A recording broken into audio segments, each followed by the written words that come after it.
Hi everyone, welcome back to another video from Wake&Tech. Today we are going to learn how to easily customize notification sound in Zoho Mail app. So first of all, launch open Zoho Mail application on your desktop or laptops and sign in to your account. Once you're inside the home page of Zoho Mail, go ahead and click on the gear button on the top right corner, and from the expanded menu, click on Notification from the left hand side.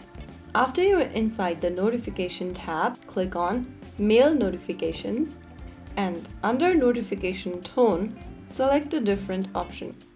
Now you have successfully changed your notification tone or notification sound. Every time you receive a mail, you'll be able to hear the chosen notification tone. So there you have it.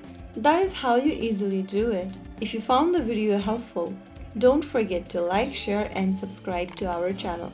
I will be back again in the next video. Stay tuned till then.